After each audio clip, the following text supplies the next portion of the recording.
कि हमारे जोश ने तबाही मचा रखी है, कि हमारे जोश ने तबाही मचा रखी है, हर कठिनाई की अकड़ तोड़ रखी है। जी हाँ प्यारे स्टूडेंट, स्वागत है आप सभी का स्कोप 360 चैनल पर।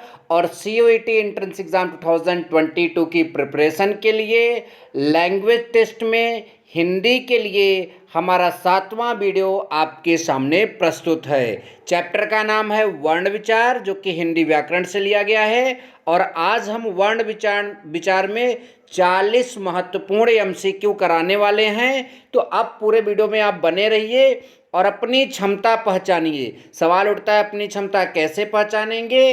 तो आप 40 प्रश्नों में से यदि 30 प्लस प्रश्न का आंसर सही दे देंगे तो समझ लीजिए आप जितने भी इससे क्वेश्चन बनने वाले हैं उसका आंसर देकर ही आएंगे। और 3 क्वेश्चन तो इस चैप्टर से आपसे पूछा ही जाएगा, ठीक है। और अगली बात, यदि आपकी क्षमता थोड़ी सी कमजोर है तो आप मेहनत करो, सिलेक्शन जरूर होगा।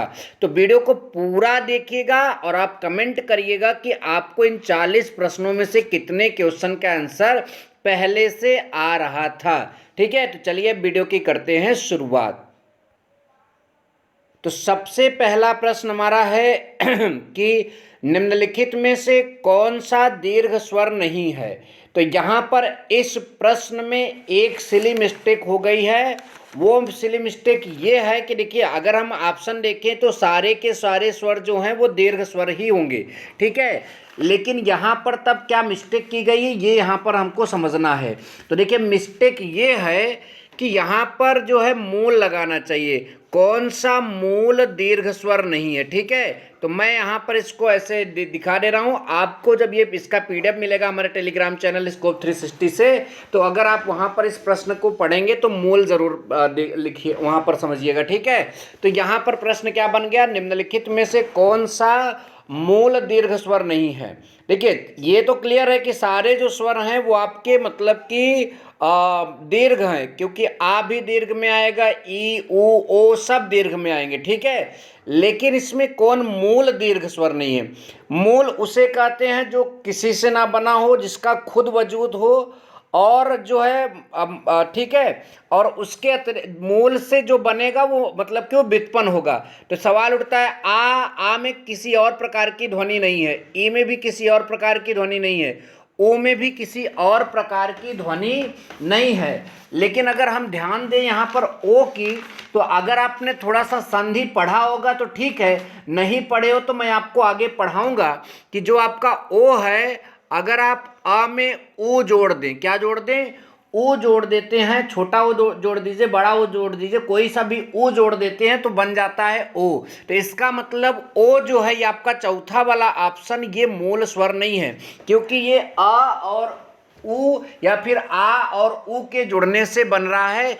इसका मतलब ये आपका ऑप्शन नंबर 4 में जो ओ है ये आपका मूल दीर्घ स्वर नहीं है। बहुत बहुत इंपॉर्टेंट है। UPSC SSC में भी पूछा, SSSC में भी पूछा गया था, वीडियो में भी पूछा गया था, और UP BED में भी पूछा गया था, और COET में पूछे जाने के चांसेस भी हैं इसके, ठीक।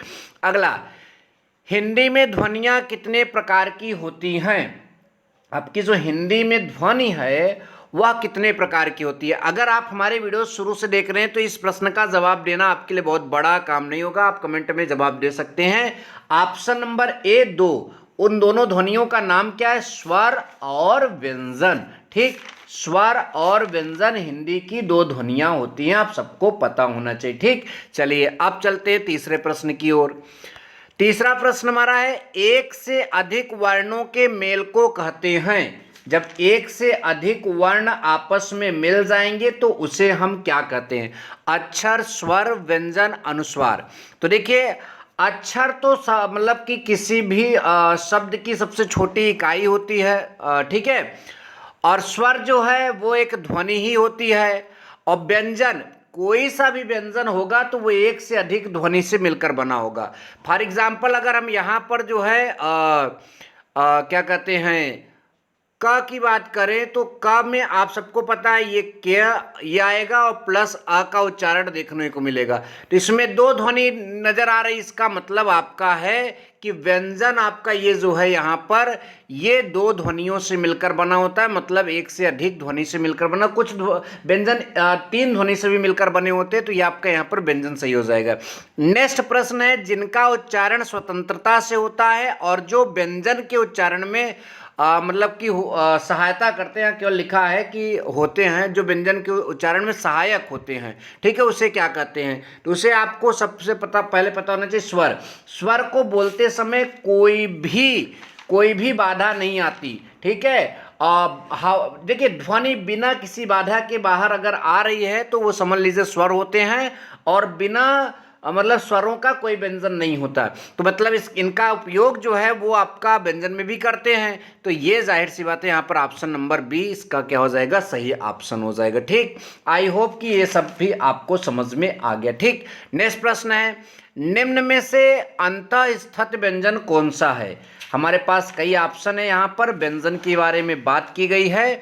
तो निम्न में से अंतःस्थित व्यंजन के बारे में यहाँ पर हमसे पूछा जा रहा है। ठीक है, तो ग ज व श हमारे पास ऑप्शन है ग ज व श। तो इसमें कौन सा आपका जवाब सही होने वाला है वो यहाँ पर आपको बताना है। तो जो मैं आपको अंतःस्थित व्यंजन के बारे में अगर आपको बता दूं, ऑप्शन नंबर तो आपका सी सही होगा, व, और अंतःस्थित व्यंजन आपके य र ल व, ये चार अंतःस्थित व्यंजन कहलाते हैं।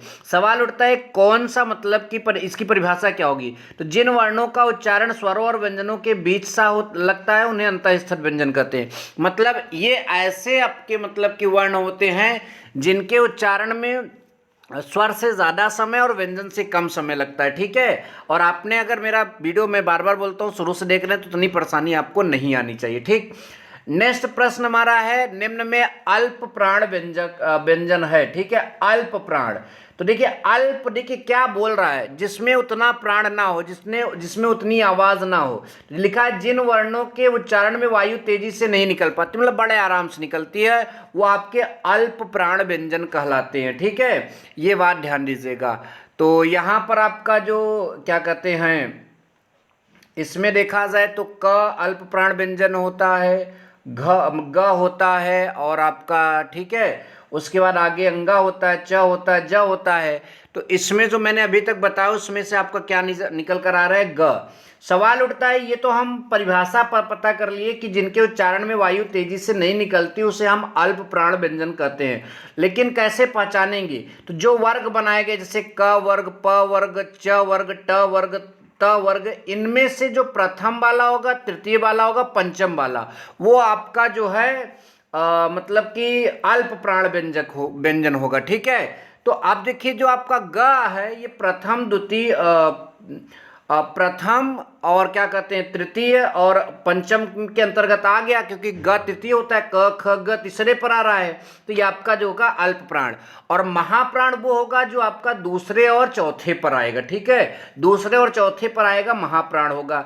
अब सवाल उठता है याद कैसे करें? तो अल्प प्राण के लिए मैं आपको बता रहा हूं, जो विषम स्थानों पर रहेंगे वो अल्प प्राण होंगे, जो सम स्थानों पर रहेंगे वो आपके महाप्राण होंगे। ठीक है, आई होप कि आपको ये बात भी अच्छे से समझ में आ गई। ठीक, चलिए अगला देखते हैं, निम्न में से घोष वर्ण है। ठीक है, आपका अगला जो क्वेश्चन है, निम्न में से घोष वर्ण है। तो यहां पर हमारे पास कई ऑप्शन है, क मतलब ज, क और क्या कहते हैं च और ट। ऑप्शन इसमें जो आपका सही निकल कर आ रहा है वो आपका ज होगा। ठीक है, तो यह आपका ऑप्शन नंबर ज जो है इस प्रश्न का सही जवाब हो जाएगा। ऑप्शन नंबर जो जिसमें ज लिखा है वो आपका क्या हो जाएगा, सही हो जाएगा।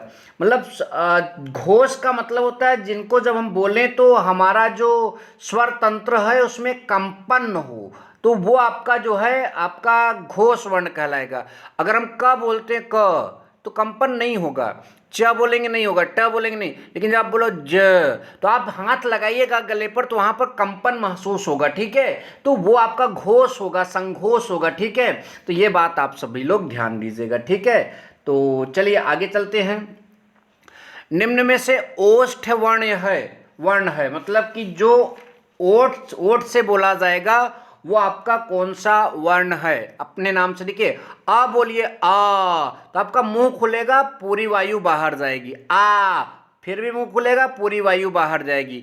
ई, वहां भी मुंह खुलेगा, पूरी वायु बाहर जाएगी। ओठ का कोई मिलन नहीं हुआ।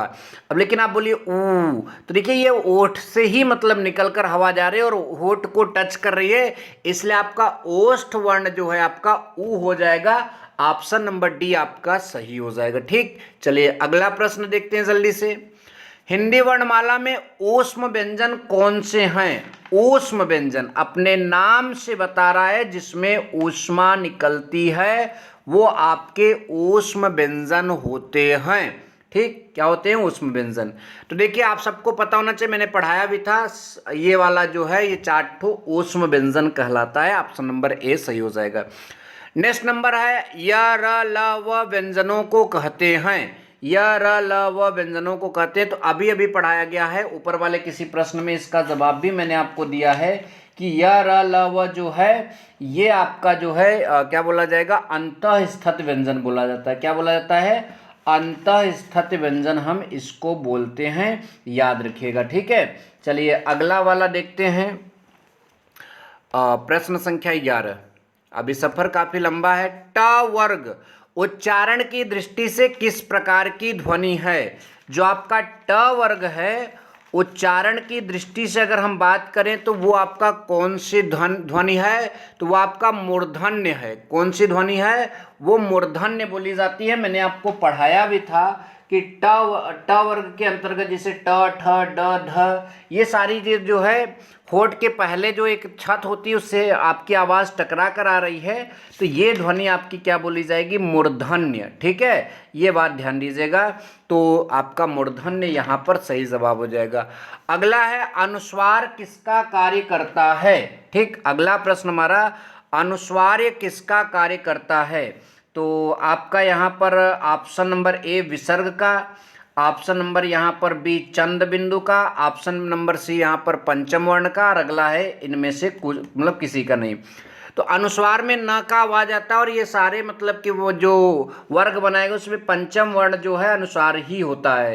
संगा, ञ, ण, ठीक है, ये सब आपके जो हैं अनुस्वार माने जाते हैं। ठीक है, चलिए अगला देखते हैं, अगले प्रश्नों को जल्दी से समझते हैं। निम्नलिखित में से कौन सा संयुक्त स्वर नहीं है? ठीक, तो अभी हमने देखिए जो मूल स्वर नहीं होगा, ठीक, सॉरी, जो मूल स्वर होगा वही संयुक्त नहीं होगा। मूल मतलब जो किसी से ना बना हो, उसमें उसके अलावा कोई ध्वनि ना आए। जैसे ए, ऐ, यहाँ पर ये सारी ध्वनियाँ हमारे पास हैं, तो हम यहाँ चेक करेंगे कि कौन सा स्वर ऐसा है जो मतलब कि क्या कहते हैं मतलब संयुक्त स्वर नहीं है। इस प्रश्न का यहाँ पर जवाब देना है, तो ऑप्शन हमारे पास कई ठो हैं, जिसमें से आपका ये ओ जो है ये आपका सही जवाब बन जाएगा, क्योंकि ये किसी से मिलकर नहीं बना है, इसका अपना स्वयं उच्चारण है। ठीक है, अगर हम ए की बात करें, ऊपर वाला ऑप्शन नंबर ए, तो उसमें अ और ई का मतलब मिलन होता है, और ऐ की बात करें तो अ और बड़ी की ई का मिलन होता है। ठीक है, तो इस वजह से जो है, और ओ का तो मैंने पहले से बताया, अ और ऊ मिला दो तो आपका ओ बन जाएगा। तो इस वजह से ओ जो है ये संयुक्त स्वर नहीं है, इसका स्वतः आपका मतलब स्वतंत्र अपना उच्चारण होता है। नंबर नेक्स्ट है, निम्न में से कौन दंत नहीं है? अरे दंत मतलब दांत की बात नहीं की जा रही यहाँ पर, दंत का मतलब होता है कौन दांत से नहीं बोला जाएगा। तो ये आपका यहाँ पर जो सही जवाब हो जाएगा वो आपका य होगा। क्या होगा? य जो है वो दंत से नहीं बोला जाएगा। बाकी आप कुछ भी बोलोगे तो दंत का जो साउंड है वो क्रिएट होगा, लेकिन यहाँ य में दंत का साउंड क्रिएट नहीं होगा। मतलब दंत से साउंड की जो मतलब दंत से टकराने वाली बात है वो यहाँ पर देखने को नहीं मिलेगी। ठीक, चलिए अगला देखते हैं। अगला प्रश्न हमारा, निम्नलिखित में से एक वर्ण व्यंजन नहीं है। मतलब कौन सा एक वर्ण है जो व्यंजन नहीं है? क, च, उ, त। आप सबको पता भैया 11 जो स्वर होते हैं उसमें से उ आता है, तो ये स्वर हो गया, तो व्यंजन है ही नहीं। निम्न में से नासिक्य वर्ण कौन सा है? नासिक्य वर्ण की बात यहाँ पर की गई है, तो इसका मतलब जो ध्वनि है वो नाक से निकलकर जो है आए मतलब कि आएगी। तो नाक से अगर ध्वनि निकल कर आ रही है तो किससे निकल कर आएगी? तो ये आपका यहाँ से निकल कर आएगी इसी में, तो ये आपका जो है सही जवाब बन जाएगा। ठीक है, तो इसका ये हो गया। चलिए अगला देखते हैं। छ, जो छ से छतरी है, ध्वनि किसके अंतर्गत आती है? मूल स्वर, तो स्वर तो है नहीं, घोष वर्ण, संयुक्त वर्ण, तालव्य वर्ण। तो जो छ है वो आपका संयुक्त वर्ण बोला जाता है। क्या बोला जाता है? संयुक्त वर्ण बोला जाता है। ये व्यंजन में आता है, और व्यंजन में ये कौन से व्यंजन के अंतर्गत आता है? संयुक्त व्यंजन के अंतर्गत आता है। आप सभी लोग इस बात का विशेष ध्यान दीजिएगा। ठीक है, किसके अंतर्गत आता है? संयुक्त व्यंजन के अंतर्गत आता है। ठीक, आपने पढ़ा भी होगा। नेक्स्ट है ज्ञ, जो है वर्ण किन वर्णों के संयोग से मिलकर बना है? ठीक है, जो आपका ज्ञ है ये किन वर्णों के संयोग से मिलकर बना है? तो हमारे पास यहाँ पर ऑप्शन नंबर जो बी है, आधा ज और इया, इसको जोड़ेंगे तो हमारा ज्ञ बनता है। ठीक है, तो इस प्रश्न का ये जवाब हो जाएगा। चलिए अगला प्रश्न देखते हैं।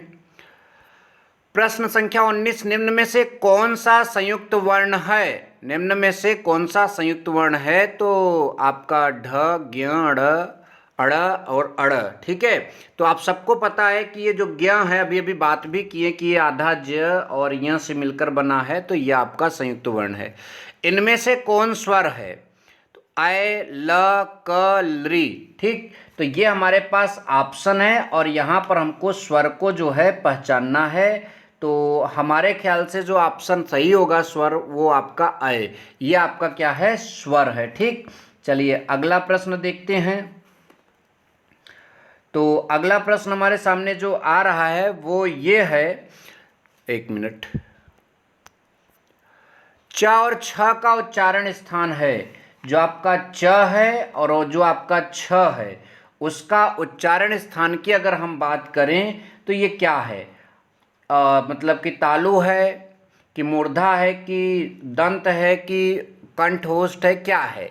तो आपका जो यहाँ पर च और छ, देखिए च, तो जब आप च बोलेंगे तो जीभ ऊपर ले जाकर छत को टच मार रही है, जो और उसे हम तालु बोलते हैं। छ, तो ये आपका जो है तालु ही होगा, और ऑप्शन नंबर ए यहाँ पर सही बन जाएगा। अगला आपका है क, ये जो ये बिंदी वाले हैं यहाँ पर इस तरह से नीचे बिंदी लगाई गई, ये ध्वनियाँ किसकी हैं? संस्कृत की हैं कि अरबी फारसी की हैं, अंग्रेजी की हैं, दक्षिण भाषाओं की है? अंग्रेजी की नहीं है, सबको पता है। संस्कृत की नहीं है, सबको पता है। दक्षिण भाषा में ऐसा कोई चीज़ लिखा नहीं जाता, तो आप ऐसे भी क्लियर कर सकते हैं कि ये अरबी फारसी है।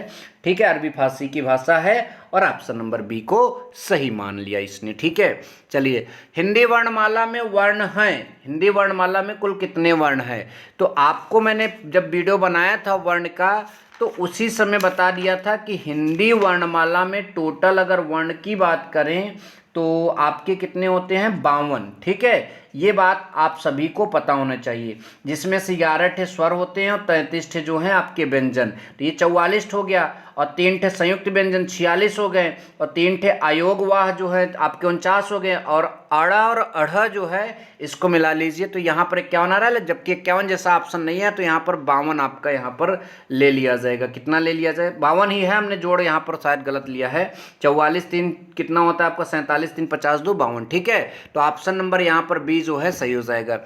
स्वर कितने प्रकार के होते हैं? दीर्घ, प्लुत, ह्रस्व, उपरोक्त तीनों। तो आप सबने पढ़ा होगा, इसलिए इसमें ज़्यादा टाइम नहीं लेंगे, उपरोक्त सभी पर टिक लगाकर आगे बढ़ चलेंगे। ठीक, चलिए अगला प्रश्न देखते हैं। किस शब्द में ऋषि स्वर नहीं है? कृपा, कृष्ण, दृष्टि, आज। आप सबको पता है जो ऋषि स्वर होता है, हम किसी भी मतलब अक्षर में जब लगाते हैं तो ऐसे लगाते हैं। तो अगर आप देख लीजिए, कृपा में भी है, कृष्ण में भी है, दृष्टि में भी है। ठीक है, और आज में नहीं है, तो इसका मतलब ये वाला आपका ऑप्शन सही हो जाएगा। अगला है भाषा की सार्थक लघुत्तम इकाई है। भाषा की सार्थक लघुत्तम इकाई है शब्द, पद, ध्वनि, वाक्य। तो आप सबको पता है कि किसी भी भाषा में सबसे पहले जो है वो आपकी ध्वनि ही आती है, उसी के बाद में अक्षर बोला जाता है। ठीक है, तो लघुत्तम जो सार्थक इकाई है, अगर आपने, मैं बार बार बोलता हूँ कि हमारे मतलब कि वीडियोस को शुरू से देख रहे हैं और चौथे नंबर वीडियो को आप देखें, तो इन सारे प्रश्नों के जवाब आप सबको पहले से मालूम भी होने चाहिए। नंबर नेक्स्ट, वर्णमाला किसे कहते हैं? ऑप्शन है शब्द समूह को, ऑप्शन बी वर्णों के संकलन को, ऑप्शन बी सी जो है शब्द गणना को, एंड ऑप्शन डी वर्णों के व्यवस्थित समूह को। तो आप सबको पता है कि मैंने जब वर्णमाला की डेफिनेशन बताई थी तो वर्णों का व्यवस्थित समूह ही बताया था, तो ये आपका यहाँ पर सही जवाब हो जाएगा। अभी तक यहाँ हम 27वें नंबर प्रश्न में पहुंच चुके हैं। ऐसा कोई भी प्रश्न हमारे सामने नहीं आया जो मैंने पढ़ाया ना हो, ठीक है। और ये प्रश्न में जो है अलग अलग एंट्रेंस एग्जाम जो है वहाँ से लिया हूँ, जैसे आपके यूपी बीएड का एंट्रेंस एग्जाम हो गया, एमपी बीएड का हो गया, ठीक है, टीजीटी का हो गया, सॉरी टीजीटी भी में अगर हिंदी होता तो वहाँ हो जाएगा, टेट का हो गया, सुपर टेट का हो गया, सब जगहों से मैंने यहाँ पर इसको निचोड़ निकालकर आपके सिलेबस के अकॉर्डिंग ये सारे क्वेश्चन लाए हैं ताकि आप जो है फंसे ना, ठीक। चलिए नेक्स्ट है च का उच्चारण स्थान है, जो आपका च होता है उसका उच्चारण स्थान यहाँ पर हमसे पूछा जा रहा है। तो कई ऑप्शन हमारे पास हैं जिसमें से कौन सा ऑप्शन यहाँ पर सही हो जाएगा वो आपको बताना है। ऑप्शन है आपका मूर्धा यहाँ पर दिया है, कंठ दिया है, तालु दिया है, दंत दिया है। तो कौन सा ऑप्शन च के उच्चारण स्थान को यहाँ पर सही मानेगा ये हम सभी को यहाँ पर बताना है, ठीक है। तो सबको पता है कि तालु मैंने पहले बोला है जो छत होती है वो जब चप बोलेंगे तो वहीं पर आवाज़ जाकर टकराएगी, इस वजह से ऑप्शन नंबर सी यहाँ पर क्या हो जाएगा, सही ऑप्शन हो जाएगा, ठीक। चलिए अगला देखते हैं, निम्न में से कौन अमात्रिक है। तो ये तो बहुत बड़ा मतलब कि बहुत अच्छा सवाल आपका हो गया, इसमें कोई मात्रा नहीं इसलिए अमात्रिक है। अयोगवाह किसे कहते हैं, हमारे पास यहाँ पर ये प्रश्न आया है। अयोगवाह जो है किसे कहते हैं, ऑप्शन में लिखा है विसर्ग, ऑप्शन में लिखा है महाप्राण, ऑप्शन में लिखा है संयुक्त व्यंजन, और ऑप्शन में एक चीज़ आपका और लिखा है और वो लिखा है आपका अल्प प्राण, ठीक है। तो इसमें जो आपका ऑप्शन नंबर ए है विसर्ग, इसी को हम क्या बोलते हैं, अयोगवाह बोलते हैं, ठीक है। चलिए आगे चलते हैं जल्दी से। हिंदी वर्णमाला में अन जो है और अहा क्या है, जो अन है और अहा ये क्या है, तो ये भी आपका क्या बोला जाएगा, अयोगवाह ही बोला जाएगा, इसलिए इसको हम डायरेक्ट टिक मार देते हैं। हिंदी वर्णमाला में व्यंजनों की संख्या की बात यहाँ पर की जा रही है। तो व्यंजन कितने होते हैं, 33 हमने पहले ही आपको बता दिए हैं, ठीक है। जो छ होता है, त्र होता है, ये आपके संयुक्त व्यंजन माने जाते हैं, इनको व्यंजन की श्रेणी से अलग रखा गया। तो जो व्यंजन होते हैं वो आपके 33 होते हैं, इतना याद रखिएगा, 36 पर कभी भी टिक मत मारिएगा, ठीक। और ये आपका कहाँ पूछा गया ये भी मैं बता दे रहा हूँ, बीएड एंट्रेंस एग्जाम में पूछा गया था, यूपी SSS में पूछा गया था, बीडीओ एग्जाम में पूछा गया था, तो इन सब एग्जामों में ये पूछा गया है, ये इंपॉर्टेंट प्रश्न है। नंबर नेक्स्ट, हिंदी की तालव्य ध्वनियाँ हैं। अभी तालव्य ध्वनियों की यहाँ पर हमसे बात कर रहा है कि कौन सी ध्वनियाँ जो हैं तालव्य ध्वनियाँ हैं। च छ ज जो तालु को टच करे वही तालव्य ध्वनियाँ होंगी, और इसका सही जवाब बनेगा च छ ज झ, ऑप्शन नंबर ए, ठीक। याद रखिएगा ये तालव्य ध्वनियाँ हैं। अगला, हिंदी की मूर्धन्य ध्वनियाँ हैं, मूर्धन्य, ठीक। तो जो ट ठ द ध है ये आपकी मूर्धन्य ध्वनियाँ। अगर आपने चौथा नंबर वीडियो को अच्छे से, या सॉरी 5 या 6वां नंबर में बताए थे, अगर आपने उसको अच्छे से क्लियर किया होगा तो आई थिंक इसका भी जवाब आप सबको पहले से मालूम है, ठीक।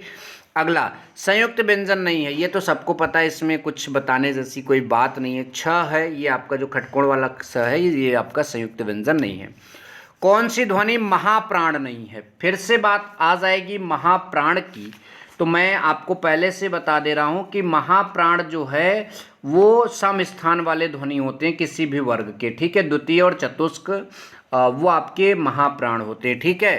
तो अगर हम बात करें, ख जो है द्वितीय है, बाकी कोई भी द्वितीय और चतुर्थ में नहीं आएगा, ठीक। तो सॉरी, ख जो है महाप्राण होगा क्योंकि द्वितीय पर आ रहा है, घ जो है चतुर्थ पर आ रहा है महाप्राण होगा, झ जो है चतुर्थ पर आ रहा है महाप्राण होगा, ज जो है च वर्ग में तीसरे पर आता है, इसलिए ये आपका महाप्राण नहीं है, ठीक। ये आपका अल्प प्राण है। नंबर नेक्स्ट, व का उच्चारण, जो आपका व है व से वकील, इसका उच्चारण यहाँ पर हमसे पूछा गया, और मैंने अभी जितना भी प्रश्न बताया इसमें व के उच्चारण स्थान को भी आप सभी को समझाया है। तो इसमें हमको व का उच्चारण स्थान बताना है। ऑप्शन ए है दंत, ऑप्शन बी है ओष्ठ, ठीक है, एंड ऑप्शन सी है जो है आपका दंतोष्ठ, ठीक है, और अगला है कंठोष्ठ। तो ये आपका व का उच्चारण स्थान दंतोष्ठ होगा। क्या होगा? दंतोष्ठ। ठीक है, दंत और ओष्ठ दोनों से व का उच्चारण स्थान होता है, इसलिए याद रखिएगा। ठीक, अगला हिंदी में जो आपका ब है, ब ध्वनि है, ये ब से बकरी वाली जो ध्वनि है ये क्या है, मतलब कि कहाँ से उच्चारित होती है, ये हमको यहाँ पर आप सभी को बताना है। तो ये ओष्ठ से उच्चारित होती है, याद, ब खुद ही होठ मिल जा रहा है, आप वहाँ पर ऐसे भी जाकर अपने आप मतलब मिला सकते हो। ठीक है, इसमें कुछ नया नहीं है। किसमें ऋषि स्वर नहीं है? तो सबको पता है, ये बहुत सरल क्वेश्चन है, महाशय। और किसमें ऋषि स्वर नहीं, यहाँ भी ऐसे क्वेश्चन किया गया, तो अनुज। ठीक है, तो आई होप कि आपको ये वीडियो पसंद आया, और इस वीडियो में इतने ही प्रश्न मिलेंगे नेक्स्ट वीडियो में। थैंक यू सो मच, धन्यवाद, जय हिंद, वंदे मातरम।